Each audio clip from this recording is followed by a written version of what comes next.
Welcome, everyone. I'm excited to welcome Tim Hines, better known as the marketing starter, to our Ask Her Anything series. This time is Ask Him Anything. Tim is a globally recognized marketing strategist, keynote speaker, and author who has built his career on helping professionals accelerate growth by thinking like entrepreneurs. With more than 20 years of experience across tech, startups, and enterprise brands, including Dialpad and Tribune Media, he has led marketing and digital transformation strategies that deliver real impact.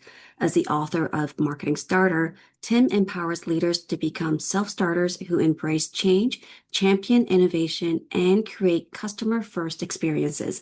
He's also been at the forefront of exploring AI and emerging technologies, guiding professionals on how to adopt, innovate, and avoid falling behind. With his high energy, no fluff style, Tim has inspired audiences across the world to step out of the status quo and lead with curiosity, agility, and action. Without further ado, please help me welcome Tim Hines. Hi, Yay. everyone. Good to be here. Excellent. So Tim, as a drill that we do at Ask Him Anything series, my favorite question to start off with is, can you help describe what your current seat looks like and how has it evolved over the course of your career? Yeah, sure. Well, first of all, I'll say thank you so much for having me here. It's an honor to be hanging out with you all, and I'm hailing in from Austin, Texas today. So it's good to see you guys.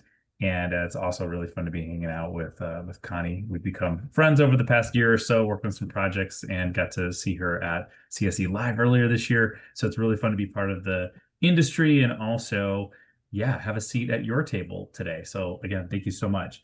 As far as the seat that I have now, gosh, I mean, it's evolved like crazy, especially when you go from, gosh, wanting to be a starter, starting something, being an entrepreneur, then going back to working full time for someone else while working on things on the side, and then getting laid off from that job, going back to another job, getting laid off again. And then now where I'm sitting today is I've been doing my own thing, completely, fully self-sustainable for the past 2 years. And I think it's really, really exciting. Connie and I, before we got on the call, we are just talking about the entrepreneurial journey and struggle. And it's real, but it's fun.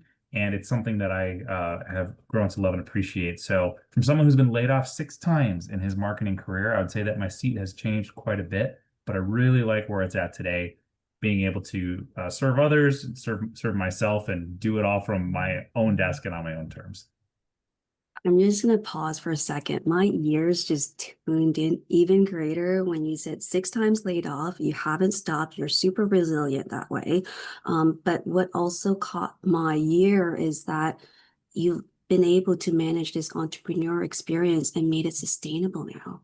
So we're going to dive into that in a little bit. I do have another question for you, though, because from a journey perspective, you now have also worked with powerhouse brands like Dialpad and Tribute Media.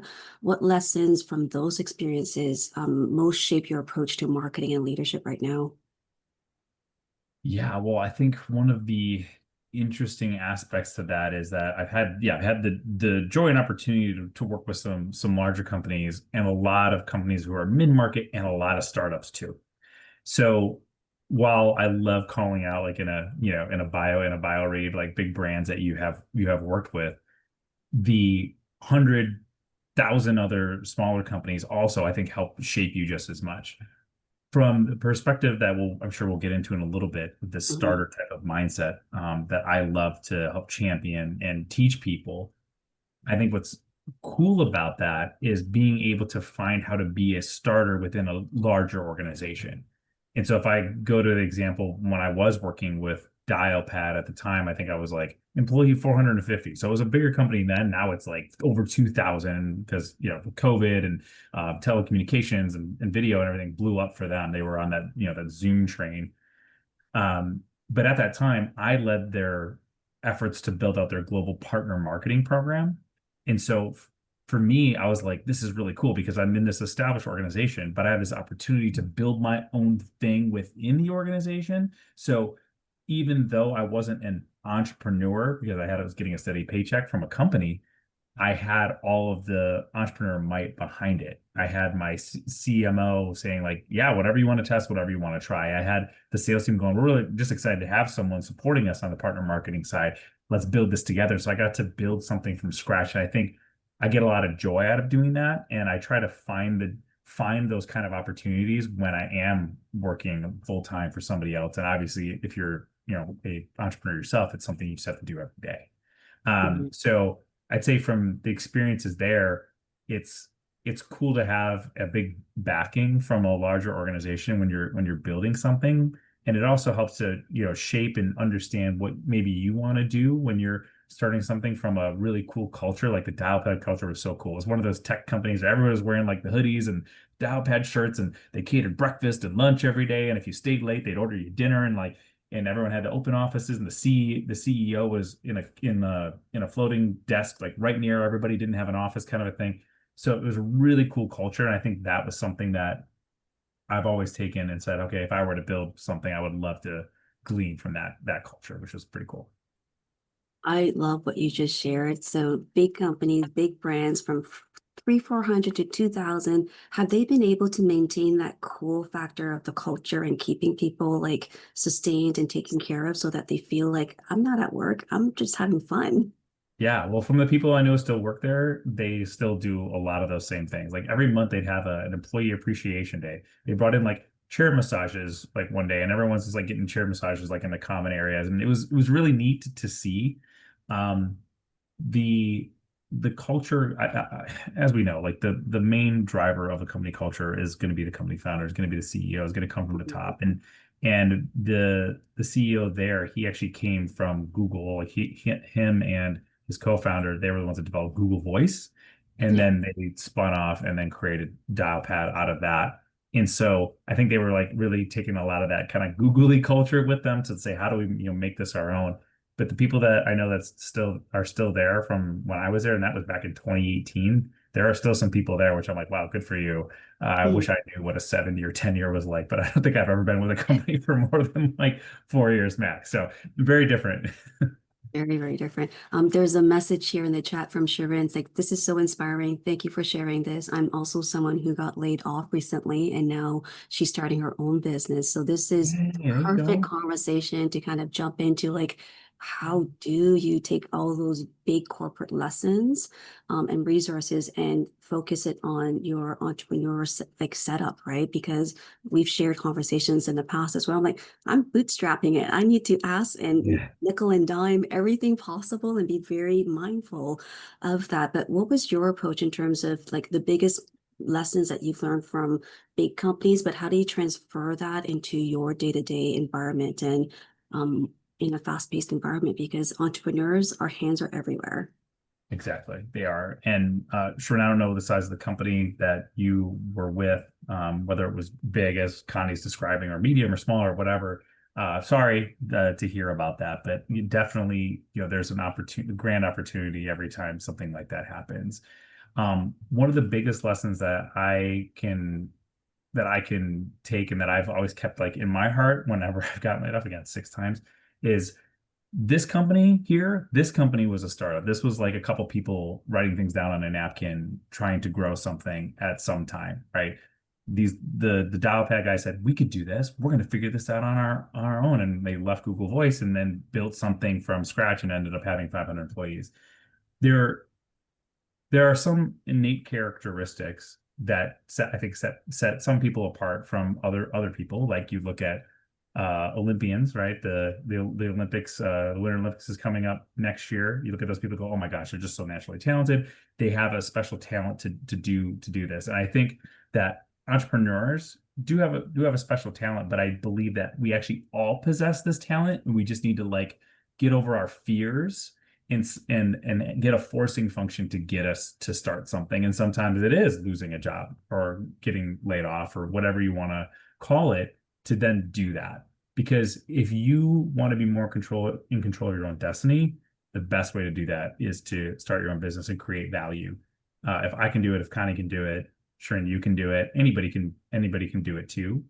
And I encourage people that a great way of doing that is seeing what they can do in the jobs that they have with the resources that they've got at a company they might work for. Like, why can't you take on a new initiative and try to start something within the organization that you're at? So then if and when you leave or are let go, now you kind of know how to like start something or take something of value and create it. So I think that comes from every experience. And obviously the team stuff, the ins and outs of the business that you're going to learn, how they run their culture, how they run their back end, the business in general. Those are all things that you can glean from working for your employer and the companies that you're with. Mm. There's so much that you should share there. I'm going to backtrack just a little bit. No problem. You talked about the Olympians, and we look at them and like, wow, superstars, they're so talented. I would say part of their superpower is not natural. It's something they Sure. actually are very hardcore in having their coaches. Like day to day, it's like your routine is it's so well disciplined that they're practicing and they're honing on their skills every Yes. day. So even I think as an entrepreneur, um, adapting and finding our passion of what we think we're talented in, that talent is like a diamond in the rough. You still have Mhm. to polish it, you still have to practice it, you still have to let it shine. Love that. So I want to share that like aha moment that I just had from what you shared as well. I want to dive into the follow-up on that is there is so much out there, especially on the entrepreneur and you're starting your own business. And we talked a little bit about AI and innovations. What Sure. is your kind of recommendations on how do we, from an entrepreneur and starter mindset, look at technology and adopt it so that we cannot feel like our hands are everywhere and we don't have control because we want control. Yeah. Well, there's a lot to unpack in that question too. Yes. So I would say that with AI so prevalent in everything that we're doing, it is easier now to start your own business and create your own product than ever before. Like, oh my gosh, has it democratized even just like everything, marketing, content creation, what you're currently doing, but especially in starting a business. It's so easy now to be able to pull things together. I mean, think about the writing up a contract like, oh, I don't know, maybe I need to go to LegalZoom, maybe I need to go to an attorney. Like, well, you could have ChatGPT draft a contract for you, at least a draft version of it that you could legit use and send to a client, and you didn't have to go and pull all the legalese or steal it from somewhere. You had help with that, right? So from starting the business to operating to marketing, there's so many things that AI can do to speed that up for you. The getting hung up on, oh my gosh, how do I write a marketing plan? How do I write a business plan? I never done that. I got to go find Tim to help me do that. You don't even need me now to help you with that. You can literally, We yeah, want you yeah. though. Well, I don't really do it anyway, so that's not my thing. But we can talk about what my thing is. But you can do all of those things. Like the speed to market now is so great because of these tools. And I think the perspective for people who maybe still have some reluctancy on how to use it, I think maybe we're missing in connecting the dots on like it's the practical use case for you specifically. But I can tell you this, I've heard a few different people kind of quote this and my AI talk that I did at CSE Live this year. This is one thing I said, and when I first heard it, it resonated with me. So I was like, I got to share it when I'm doing this keynote. But it's that AI isn't necessarily going to replace you. It's people who know how to use AI are going to replace you. So yes, there are some jobs out there that may not exist in 5, 10 years, but there's going to be a bunch of new ones that are going to be operated by people that know how to use AI, that AI created, and you don't want to miss the boat on that. So I think it's really important for us to figure out how to leverage it within our skill set the best that we possibly can. I've even seen uh, jobs posted online when I've gone to post for some of the clients I've looked for, like just trying to glean from some other job descriptions, and some of them even say like demonstrated AI capabilities and knowledge in using AI tools like for marketing or even finance or different. Almost like wow, they're actually starting to add this to job descriptions. So if you don't have AI as part of your skill set, like you would a CRM or whatever else you're using that they would require, you're going to get passed up. So it's important to add it to your toolkit so that way you remain competitive. Mm. I'm going to pause for a second here. Sharind and Sarah, thank you so much for joining us. And I'm curious, from what Tim has shared with us so far, do you have any aha moments or comments or questions you might want to ask? And you can ask them later if you want, but I just want to take a moment to see if you might have one. Just really just what he just was talking about, and what Tim, you were just saying about, needing to learn those skills with AI, to be able to put that on a resume and to figure out, yeah, because that I haven't really thought too much of it yet. I know it's like in the background that AI is building and building, but yeah, but it's interesting to hear it kind of reinforced and to think, okay, how can I fit this into my, my skill set? Yeah, Mm. absolutely. Yeah. It's a great comment there. And I think it leads to that next question that we have, Tim. It's like from a leadership and innovation perspective, and we talked about agility and curiosity, and even you looking at the new kind of job descriptions that require that now. How do we know which AI tools should we be curious about and start trying? What are your feedbacks or what are your best practices in terms of kind of being curious, but practice or use it? Like, where should we start? Because there's Yeah. so much out there. I mean, the best starting place I think where everybody initially lands is on Chat GPT, right? To just like, how can this help me draft an email? Can this help me draft a blog post? And you kind of just start small and grow from there. My daughter and I were actually playing with it last night because we took this photo of my wife, and I was like, oh, I want to make it look like she's like a phone agent, and like put a headset on her and do these. And I uploaded a photo of her and I gave it a prompt, and then it gave us a photo back, and we were cracking up. We sent it to my wife. My wife's like, "Oh my gosh, that's terrible." And we were like, "She's like, it doesn't even look like me." And I'm like, "Yes, it kind of does." Like, so we were having some fun with it. So you can have some fun with things too to figure out how to have them best function for you, experimenting with prompts, not props, prompts, and things like that. But one thing I will say, and this is one of the things I teach, is that we're all using different types of technology every day. Maybe you're using HubSpot for your CRM, or you're using whatever for the million other tasks that you have. If AI isn't already built into one of those tools, it will be very, very soon. So I would argue almost whether you like it or not, there's going to be AI components built into everything you touch at some point. I have a Google Pixel phone. It has Google Gemini built into it. If I say, hey, oh, yep, look, it's typing. You can see that it's typing because I said, hey, Google. So it's going to go, what? And it's going to give me AI answers. So it's built in, it's becoming built into everything. There's the flexing of the muscle, though, that's kind of up to you. So I use, going back to the HubSpot example, I use HubSpot as my CRM. You don't even need to go to Chat GPT. I can go and create a blog post for my website inside of the HubSpot blog tool, and I can have it help me with copy right in there. I don't even need to leave. I can now just do it right in HubSpot. So that's like a perfect example. Image creation, they have a bunch of tools in there.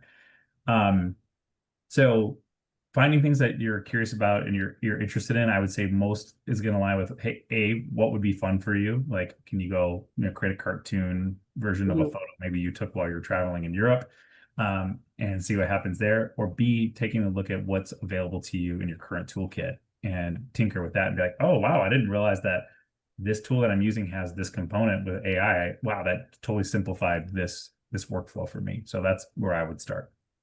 That's awesome. Earlier, before we started the recording, we had different conversations about AI. And I'm going to dive deeper into this one because I feel like I have a love-hate relationship with AI. Sure. Most days I love it, and I use ChatGPT a lot, especially refining content to make it sound more polished. When I get frustrated, I'll put it in chat first, and it's like, it'll tell me, it sounds like you're a little upset right now. I'm like, I am. So help me refine it so I don't come across like I'm pissed off, because I love it for that reason, that it understands my tone and my Yeah, feelings. totally. Where I not hate it, but I feel like there's a distrust sometimes. It's like, wait a minute, you are way into my head right now. It understands me too much. Mhm. Should I be afraid of that? Should we be afraid of how intuitive it is about our instincts and our feelings and our emotions, and how it helps us recraft a language and a conversation that's 10 times more polished than I can ever be in person in the heat of the moment. Mm. Yeah. You're like, it's gonna be better than me. I think that's a legit fear. My biggest fear with it is it recreating reality to a certain extent. Like, you watch a news clip and you're like, did that person really say that? And they're like, well, no, maybe that was a robot saying it. Like, when can will we be able to continue to trust the things, our own eyes? I think that's one of my fears. And if you're like in your example, if you're using it to craft an email to send to me about inviting me to this awesome uh let's see, at the table event, if you used it to that, was that actually you that sent me the email, or am I talking to ChatGPT about it? Are the AI agents going to just start talking with other AI agents, and then it's just this big AI agent, and then we're all stuck in the matrix? Maybe. We'll Hmm. see. I guess we'll see Yeah. what the future has. I hope not. What I want to encourage people on the AI subject is you need to use it to better enable your humanity. You're leveraging it for your humanity, because any technology does this. There's us and our humanity, and then there's this gap that starts to grow between us and our humanity, and it starts to go further and further apart. And it could be as simple as like we're all sitting at a dinner and we're just doing this, we're just scrolling. That's not human. Put your phone down. Human Mm. is having a real conversation. AI is just the latest technology that's like pushing our humanity. And what I want to do is I want to encourage people to try to say, okay, how can I leverage it to bring us closer together? I mean, for those of us in the event business, that's what we exist to do, right? Is to bring people together. So how can we improve that experience? How can we use it to help us with communications, to create a more human experience, not the other way around, not the copying and pasting of a chat GPT answer into something where we can kind of tell it was a robot and not really you, Connie, right? We want to get closer to our humanity because we've been doing this for a while. So AI could accelerate that, or we could look at it as an opportunity to try to bring us back to our humanity. So I think that's an important thing to think about. No, I 100% agree with you. And I think where from a humanity perspective, it's good to adopt technology and innovations and AI. I highly recommend we don't just directly copy and paste without reviewing and editing. Because even in the intro that I did for Tim before, and he's like, Connie, where'd you get like this other brand from? I've never worked there. I'm like, you know what? It's probably AI telling me and trying to sneak little information in there where it's not true so that it Yeah. requires that we actually take the moment to validate, edit, and make sure it's truly what we want to present before we send it. So I feel like the fact that we are still intersecting the content it provides us after our prompts, our editing, our input is still required before it goes out. So I still feel like that adoption of technology makes it human because it's expediting my need to not spend 30 minutes writing an email. It's only 30 seconds with the help of AI, but now I'm reading it, polishing it a little bit and making sure it's actually accurate in terms of the Yep. information. Then it's sent. Then now it's okay. It's still human because I validated it, I edited it, and I pressed the send, not AI. Yeah. Well, but that's the thing. We'll get to that point of where it can even like respond to your emails for you in real time. And like, then you're like, oh, just like, do I relinquish control? It's like autopilot on a plane. So, which is an interesting analogy. So let's talk about things that are analogous to this time. Who's flying the plane if it's on autopilot? Think about the aviation industry when autopilot became a thing. Could you imagine? They were probably feeling the exact same way. Oh my God, I couldn't, like, how could we give control over to a machine? Like, what if it just makes like, these are 400 people's lives on this plane. Right? These Mhm. things keep happening throughout history. So to keep AI in perspective, I mean, you go back to the loom, to the printing press, to the freaking ATM that actually came out in the 60s. Everyone's like, oh my gosh, it's gonna take our jobs and this technology is crazy. And oh my gosh, what are we gonna do? And we're kind of in that freak out early adopter mode right now. The question is, what does it look like when it levels out? And so everything you hear right now is all speculation. We don't know until we know. But I think our duty of responsibility as professionals, as users of these tools, is to do what you said and what I was describing, which is not let it become a crutch to us and not let it take away and diverge from our human response. It can help us, it can speed things up. I love it. I look at it as like a can of Red Bull, right? It's like it gives your communications and your marketing and everything you're doing wings for sure. But you still need to do the work. You still need to do the proofing. You still need to make sure things are accurate. Mm. I'm going to take a moment to pause for a second and bring Sarah and Sharon back in, and Aaron as well. Have you three adopted AI, and is there any moments where you feel like, wait a minute, I don't want to do this? Is there any hesitations on your end? I'm just curious. I have. I mean, I've used similarly the way you were describing, Connie. I've used ChatGPT for, refining emails. But again, the same thing that you do, I look back at it and edit it, make sure, everything is correct and looks good, and revise it to make it more human. But I haven't had any really reservations about using any of it. I just haven't really, just beyond using, ChatGPT here and there, I haven't really gone into too many different, other, well, I guess that's not true, I should say, because I know Tim was talking about like it being integrated into HubSpot and that kind of thing, and we use HubSpot as well. Okay. Yeah, so like I have noticed that. I haven't always gone into every area of HubSpot yet, so we haven't needed it, but I know that there is that technology, and I know in terms of like AI integration with the emails within HubSpot too. I know it's all integrated there. It's just, like I said, again, I haven't really utilized all of it. But yeah, I don't really have any reservations because I would constantly just be still editing and making sure it's all, like I wouldn't just Perfection. So Your yeah. perfection is keeping it human. I love it. Yeah. Yeah, I wouldn't, yeah. That's great. Cute. Yeah, Aaron? I also feel the same way. I feel like I've been using it to refine my work a lot, but I feel like I worry about getting too over reliant on AI to the point Yes. where I won't be able to think for myself. And I Yes. just if I can't think of something, I'm just gonna go, oh, let me just chat GPT it. So I want to be Mhm. able to keep a good relationship with my working brain and also be able to use this tool in a healthy way. I love that. That's a great point, and that's one of the things I speak to is this over reliance. That's another potential pitfall, another potential problem. So I think, yeah, if we're using it to craft every email for us, are we going to forget how to craft an email for ourselves? It's almost like, can you start a fire if the power goes out? You're like, I don't know how to start a fire, right? It's that kind of thing. And so I think we need to, and even going back to kind of the entrepreneurship piece, just like you were talking about, Connie, we need to do this in practice. We need to practice to make sure that we can still have like real conversations like this and be able to draft real copy and real content. Sharon, you're unmuted. Yeah, I'm on the other side. I don't know, it's a very funny thing that's happening with me. So it's been like 2 weeks that I'm back in India and I'm already forgetting English. So I See, literally turn exactly. on my I Well, we're glad literally you're here turn to on my practice today. chat. It's Tim, I'm not kidding. It's not even whole 2 weeks. And English is out of my body already. And Yeah. I'm still connected to Canada. I still have to speak English. And I literally turn on ChatGPT and I'm like, how do you say this word? Please translate this.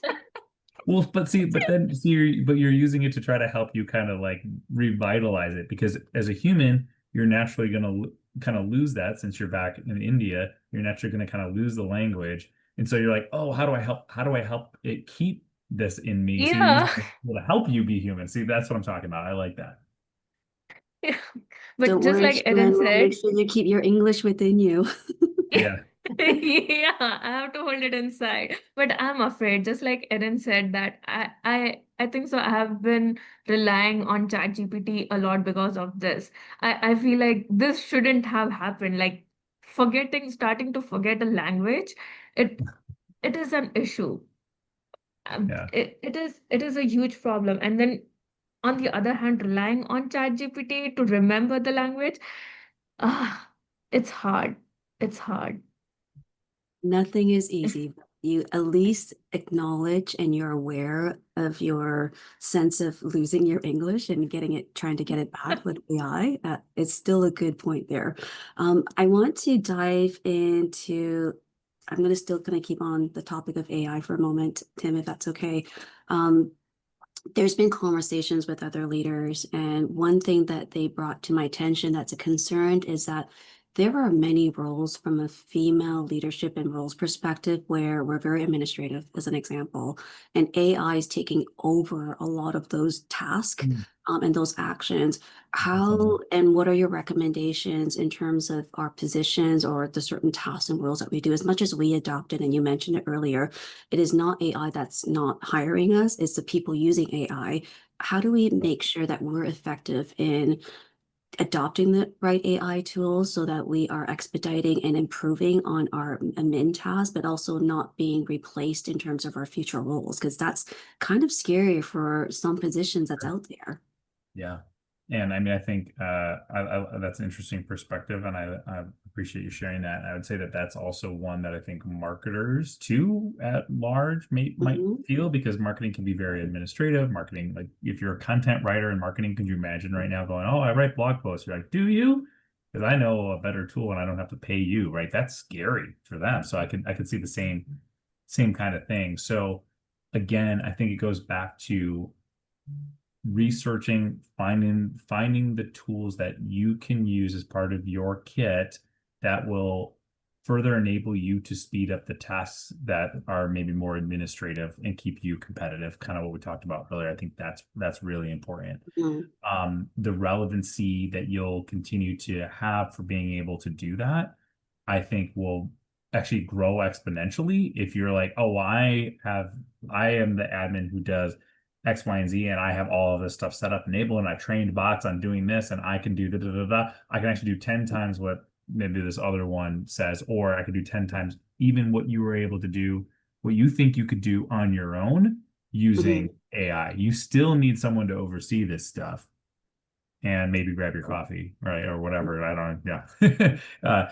So I think it's about framing and positioning and coming at it to a place of confidence, which is a very entrepreneurial leadership type of thing, is to say, is how you spin it. It's like, yeah, you could replace these tasks with AI. Sure. What happens when AI goes down? What happens when it makes a mistake and includes the wrong job that you worked for in your intro when reading and introducing your guest on the AHA thing? What happens with this? Well, guess what? I know how to utilize those tools. I know how to train those tools. I'm the admin you want because I can do all of that stuff, make sure that it's automated, but also take care of the stuff that still needs a human touch. They might go, oh, well, yeah, that's a much better framing and pitch, right? And be like, yeah, that's what I do. This is how I do it, right? Coming in with that kind of that force of confidence, I think will help set people apart.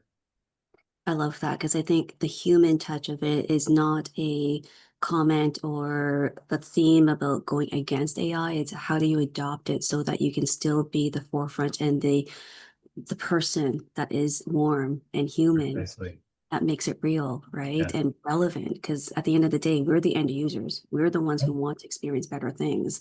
And I'm thinking about technology in a new lens from a future roles perspective. Like Shirin, you're unfortunately were laid off recently, and now you're going to be starting a brand new career and experience, starting your own entrepreneur mindset. I'm curious from even earlier before that, my child, she's not a child anymore. She's going to high school. And Aaron and my other nieces also, they're like about to graduate and go to university. And the big question is like, what do you study? Not knowing exactly what's out there. So there's this vast curiosity with technology, adopting AI, knowing how to use AI, but I'm honestly don't even know how to guide my daughter in the future. Like, what do you Healthcare, study? always healthcare. Is it always healthcare? My Well, husband's like, no, get the greasy jobs. Anything hands-on that if it's broken, but healthcare is fix it, hands-on. go I think for that it. I think he's 100% right. And the healthcare is hands-on, and that's why. Like Mhm. your AI is not going to replace your nurse. AI is not going to replace your doctor. Like they'll be using tools, and they're even using real robots. My wife had a robot assisted surgery a year ago herself, right? The doctor could have gone in with his own hands, but used the robot to do it. So he's over there guiding the robot. Mhm. Where I would say if I were to, and my daughter's 18 and just started college too. So this is what we said to her. If I were thinking about it with like kind of the AI lenses, I would look for and do some research on, hey, what are the growth jobs and careers over the next 10 to 15 years that will be most needed and most relevant at that time. Like where a career is growing. And then I would also look at and then make a list of that and make a list of what are the ones that AI is most likely to replace in that time. And then go, okay, eliminate maybe those from the list. And then focus on the ones that you could use AI to enable to do even a better job and put on a superhero cape compared to someone else again who isn't going to use AI in those roles. That's kind of what I did and what we did for our daughter when we were talking about what might be good for her. Ultimately, it's her decision. Hopefully, she chooses wisely. For sure. Any questions from the other guest that's here today? Taking more moments to pause because we're going through our questions really fast. Oh, that's great. Hey, we're being efficient. We are. We're using AI to get through it. Aaron, Sarah, Shirin, any additional comments or questions? Nope, just smiles. Okay. Smiles too. That's currency. It's great. I'm going to dial it back to another question that we did have on our list. It's, going back to you as a keynote speaker and author as well. And as you create your content, there was something really cool that you showed me before everyone joined. Can you show us a little bit of a demo on how to type proposals? And I don't know if anyone else uses Google Pro like Tim does in creating proposals for clients, but what he showed me was like, wow, I would love to maybe just take a moment and blow our minds away with that little demo. Yeah, And he's not selling, he's just helping us. I can show you this. I can show you this presentation that I did for one of my other businesses, and I'll kind of give you guys a premise. Oh, it's like Shirin has a comment. Oh, since I've been using AI a lot lately to shape my business, I am also always concerned about data privacy. What best practices and considerations should I keep in mind to ensure responsible and secure use of AI? Great question. Want to answer that before we do the demo? Yeah, of course. Never put sensitive information into any sort of AI platform. Paid versions are more secure than non-paid. Internally built AI tools within a company are better than not. A lot of companies build their own if they're very compliant, especially like in the government sector, things like that. You're not even allowed to open like a ChatGPT on your computer. The US government has their own AI tools that they built, right? So the number one way to do it is just to make sure you're not putting any sort of sensitive information. Scrub account numbers, real customer names, addresses, social security numbers, things like that, dollar values before you put any sort of data into these tools. And I think you'll be okay. That's a great way of kind of starting. I would assume most of the work that we do doesn't have a lot of data that we have to worry about, like help me with this email, help me with this presentation. But any of the parts of that presentation that are sensitive, just don't put it in there. That's what I would say. So that's kind of like my my go-to rule anyway.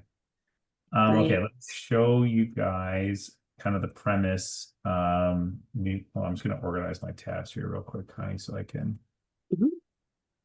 Okay, so I've got this tab, that tab. Okay, so I'm going to give you guys a sneak peek into Tim's workspace. Don't judge how many tabs I have open, okay? Okay, so I'm working on a presentation. Can you guys see my screen? Yeah. I'm working on a presentation. It's in the dental industry, actually, but marketing though. So it's still like in line with what I do in my head. And so it's about conversion from advertising, dental advertising to case acceptance, or like a case closed or a closed deal. We'll call it a closed deal for lack of a term. So I initially went to ChatGPT and I was like, hey, listen, I have this idea for this. I typed it all in. I said, I have this idea for a presentation. I want to call it from like click to case acceptance.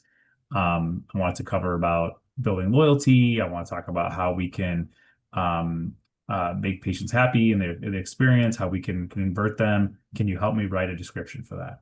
And it said, no problem. So it wrote me this description. And then I said, okay, cool. Can you help me with like the learning objectives from it? And it said, yeah, no problem. And then it gave me 3 learning objectives. And so then I went in and then I took a look at it. I read it. I made some tweaks to it. I changed some of what it said, but I was like, oh my gosh, this is so helpful. Now I've got this presentation abstract based on the title that I wanted to have and its overall premise. So I gave it like the premise information. And by the way, the further you guys probably know this, but the more description and the more context you can give in your prompt, the better your answer is going to be. So I got this. And then I said, okay, hey, I just talked to the event organizer. I realized that this presentation is going to be 60 minutes and the audience is made up of dentists and this and that and blah, blah, blah. Can you help me with an outline for that 60-minute presentation? So it said, yeah, no problem. Here's an outline for you. And so then it gave me a storyboarded outline where it even suggested like the visuals to include. So it said like, hey, slide 1, clean title with your logo, dental related image, talking points, welcome, quick intro, engagement, ask attendees to drop in the chat their role, dentist, office manager, blah, blah, blah, blah, blah. And so it did this for every slide. Okay. So then what I started doing then is I took this and I started writing my own script. And so here's the script. This is like 90% me because this is like my verbal. And then what I'm going to do then is I'm going to take this script and I'm going to ask it to polish it and pare it back a little bit based on timing. Because I'm going to, when I do a presentation, I'll read it as if I'm presenting it. I'll pretend I'm presenting it. I'll have a stopwatch. And I'm like, did I get the 60 minutes? Is it on time? Am I going to, am I hitting this when I'm supposed to hit it? And so then I have the script. I'm going to have it refine that based on the timing. So I wrote the script, the majority of it, I'd say like 90% of it. So there's the script. So then based off of the outline in the script, I started working on the slides. And so then here is the deck. So this is the deck that I was working on. And it had suggestions or prompts like for images and stuff like that. And so some of them I liked, some of them I didn't. And so I started working on slide by slide, like what I wanted to cover. And so like for this one, for instance, I asked for image help. And so in Google Slides, if you have a paid version of Google Slides, this is where AI is built in. I could go to ChatGPT and I could say like, hey, make me an image, make me content. But here in Google Slides, there's actually a little button right here to generate an image. And so in here, I asked for an image of a dental office chair or a dental operatory chair in a well-lit room, modern, clean, that kind of look. And then it spit me out this image. Pretty cool. I would hear it. I said, hey, I need a bucket that has a bunch of holes in it where the water is pouring out onto the ground to symbolize a leaky sales funnel. It made me this image. I went here and I said, oh, I'm trying to think about what something's worth. I need a stack of $100 bills. And it gave me a stack of $100 bills. Oh, I said on a white background. So I did it on a white background. Here I did a stopwatch. Here I did one. I said, I want pick an image of someone holding a phone where it's coming from the dental clinic and it says specifically these words on the phone. And I wrote this out and it included those words on the phone. Really, really cool. Each one of these is a Google AI generated image that I added to my presentation. I could have gone out. I could have spent time looking for free images on various image sites. I could have bought images using iStock photo credits. Google made this stuff for free inside of my paid version. Pretty freaking cool. And so you can just add the description of whatever you want. You can choose whether you want it square, wide, tall. You can add a style, photography, background, vector art, sketch, different kind of imagery. And then it will give you initially 4 different options. So for this one, I said, I had typed in as the prompt, I want an image of a smiling patient entering a dental office, waving. I want the dental office staff to be in there, and I want other patients in the office so it looks busy. That was my prompt. And then it gave me this one. It gave me this one. It gave me that one. And it gave me this one. So it gave me 4 different ones to choose from, and I could refine it further if I wanted to, but it did exactly what I asked. Patient walking in, smiling, looking back, people in the seats in the practice, the staff also waving, and you could tell it's hopefully it's a dental clinic. thinks it's a demo clinic anyway. Pretty freaking cool, right? So this is what I'm talking about. Practical use case for me. I'm building a presentation. This saved me so much time having to do any of the search and having to maybe draw my own, using clip art and different things like that. So it created a very beautiful presentation for me, simple, clean, using images. And then I also have the great story that goes along with it that it helped me with as well. So, yeah, if you guys need an evaluation, you can scan that QR code. No, I'm just kidding. So, any questions, thoughts on this? Pretty cool, right? Yeah, Shirin said in the chat that this is so helpful. Had no idea Google Slide could do this. Thank you. I didn't know either, Shirin. I'm like, what is this? Because Yeah, I they use Canva and rolled it out a Canva has couple AI weeks ago. too. It's crazy how Yeah, this one was fast cool. it My daughter was creates. in the room. I was showing her this one, and I said, hey, I was like, look at this. This is so neat. She's like, and this TV back here, the screen was actually just black. And she's like, oh, you know what you should do? Upload your logo and ask it to create the image with the logo on the TV. And I was like, that's a great idea. And then it gave it back to me with the company logo on the TV. Like what? Like if you hired a graphic designer to do that, right? Like you had to go to Fiverr and pay somebody and revisions, and it just did it. It's so cool. So cool. For anyone that's a graphic designer watching this on demand, I'm sorry. Yeah, I'm sorry too. All of these things, created. But again, you're not gonna be able to get it perfect. Like for this use case where again, I'm an entrepreneur, I'm a startup, I'm trying to throw this together. Ideally, I'd want a graphic designer to still make these things. And this stuff has gotten so much better just over the past couple of months. Like before you would get an AI generated image and you'd be like, oh, that's totally AI.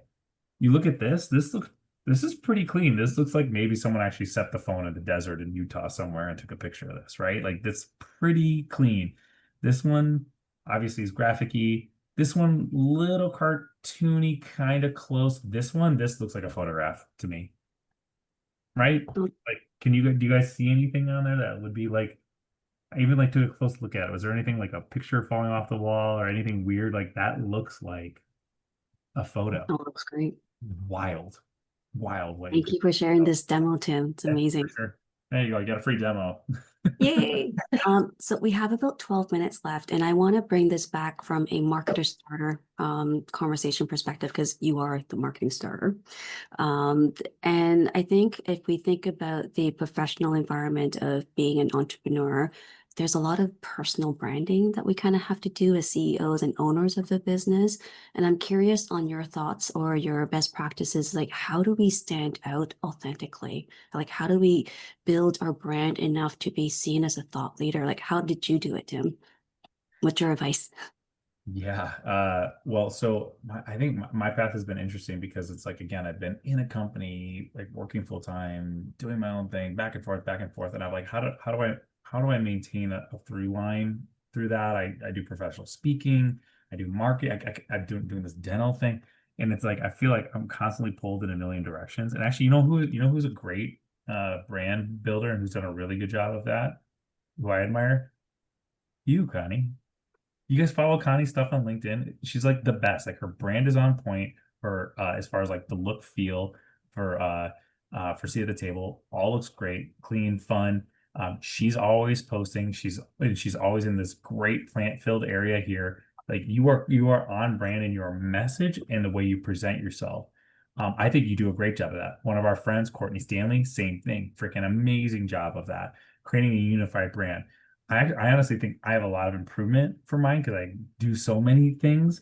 But when I was working on this brand, which is the marketing starter brand in my book and stuff, it kind of came from coining this term, titling the book on it, making the podcast with the same likeness and name, and really honing in on what is that specific problem that I'm solving and the value that I'm bringing, and allowing that to be at the center, your why, be at the center of your messaging and all that you do.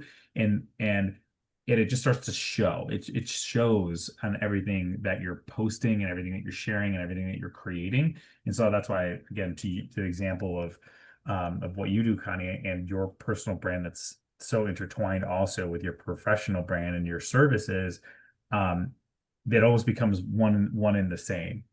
If you look at like back in the day of like who some of our big influencers are, as a kid growing up outside of Chicago in the 90s, Michael Jordan was my guy, right? He was my influencer.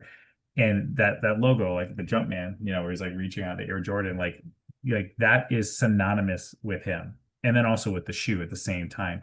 Those two things are so intertwined because they did such a good job of portraying that message and that brilliance of Michael Jordan as an athlete. And by the way, he was only the best because he practiced so much, like we were talking about before. Like his teammates hated his guts because they're like, go, he's go, go, go, hit it again, again, again, again, again. That's why he was the best, because he just grinded so hard.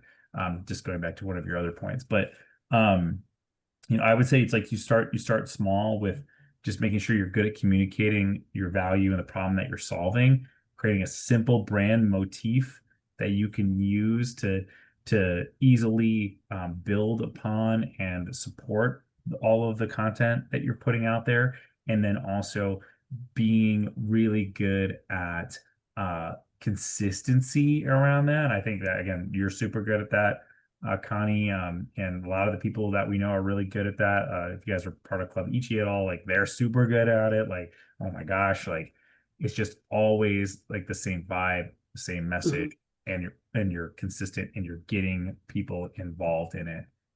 Those are some easy tips that I would say are good things to kind of take to heart when setting out to build something. Thank you for that compliment. Of course. And I echo the know your why, because I think the why allows us to really hone in on who we are, what do we represent, and why we represent it, and allows the content to come very naturally and organically. So you're not trying to be someone else. You're not chasing shiny objects because it's the trend of the day or week or month or year, but you're chasing something that is important to you. So when it's important to you and you share it, it makes it so much more easier and consistent, because you're not dreaming it up every different day. It's a different dream that becomes a nightmare. It's like, no, it's a dream. It has its up and downs, but it's becoming what it's becoming because you believe in it. Yeah, precisely. You got it. Yeah, that's if you live and breathe it, it will show. Mhm. It'll show easily. You'll It is. be so passionate about it.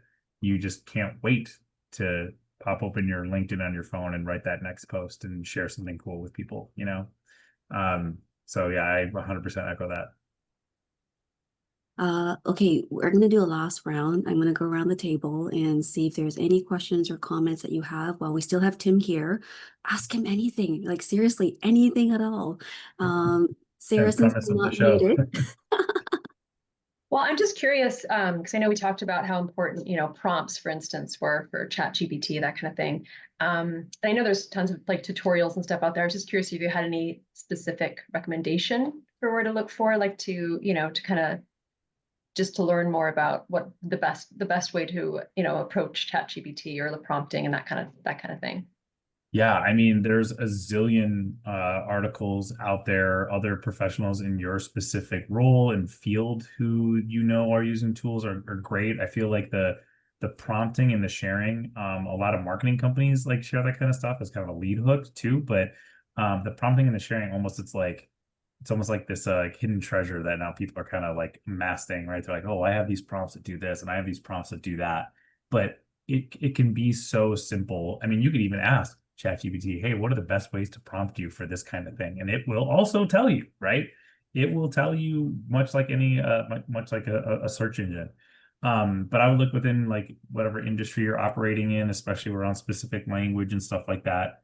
There might be some great resources that have come from an industry publication. A lot of times these publications will share stuff that might trigger a great prompt for you as well. But to me, it comes with just starting with experimenting and expanding and allowing as much context as possible for the task that you're asking it to do. You can even like a series. Yeah, there's great YouTube videos out there, trainings. Okay.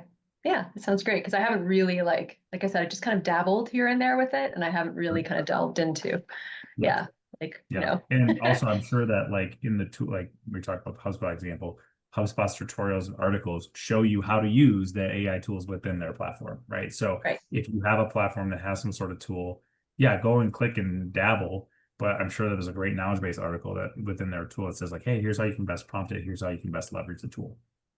Okay. Mm. Yeah. Okay, great. Yeah. A follow-up to Sarah's question. I scroll a lot at night to fall asleep. And this thing always pops up. Oh, AI mastery plan, and it's that's cool. basically a screenshot of all these different AI tools, and it's a 28-day challenge for There you 40-year-old go. plus people, where it gives you 15 minutes of like listen to this audio, and it'll teach you kind of things that you can prompt or kind of discover and be curious about in trying that new AI tech. So it's kind of interesting, and I'm like, I took a screenshot of it. I'm like, I don't have the bandwidth at that time of night to go through it. And then I asked ChatGPT, I'm like, can you define and figure out what all these logos are? And is it useful for what I do? And then like ChatGPT was able to say, oh, I know the top 5, but the others I don't know yet. But here's what you can do with it based on what you do. So I'm like, interesting. I feel like it's just asking the questions. Like ChatGPT has become so intuitive. Any questions that we Mhm. ask, it kind of help guide our learning journey with it. So it's been interesting. I want to share Like that. Shireen's asking about a platform for creating content, blog, and analytics. I mean, that's literally ChatGPT's specialty. Mhm. ChatGPT's specialty for sure.